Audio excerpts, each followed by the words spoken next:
যে আতাউদ্দিনের পাশে দাঁড়ালে দিনের বেলা এখন এই যে 1টা বাজে, একটা এই ধরনের কতগুলো গাড়ি আছে, আপনারা বাইরে এই প্রেস ক্লাবের সামনে দিয়ে যেতে দেখবেন যে এগুলো যাওয়ার পরে সেখানে মনে হবে যে সন্ধ্যা 6টা বেজে গেছে, 6:30 হয়ে গেছে, মাগরিবের আজান দিয়ে দিচ্ছে, অন্ধকার হয়ে গেছে। এটি আমাদের চোখের সামনে আছে। আর বর্জ্য পোড়ানোটা এটা সিটি কর্পোরেশনের একটা দায়িত্ব অবহেলা বলা যায়।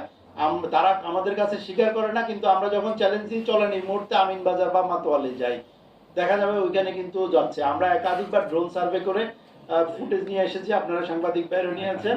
ঢাকা শহরের বায়ু দূষণের অর্থাৎ ধানমন্ডিতে এই কয়েক মাস আগে অর্থাৎ নভেম্বর ডিসেম্বরে ধানমন্ডি মোহাম্মদপুরের লোকজন বলে যে একটা বিটার ঝাঁজ আসতেছে বাতাসে, একটা তিক্ত ঝাঁজ আসতেছে। পরে অনেক খোঁজ খবর নিয়ে বোঝা গেল এই জাহাজটা আসতেছে মাতোয়াইল ল্যান্ডফিল সাইড থেকে।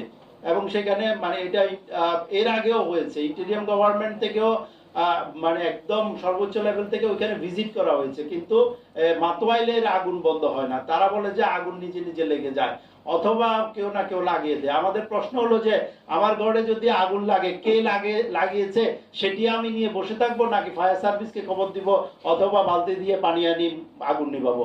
সো সিটি কর্পোরেশন এই জায়গায় আরেকটু জোরালো ভূমিকা রাখতে পারে।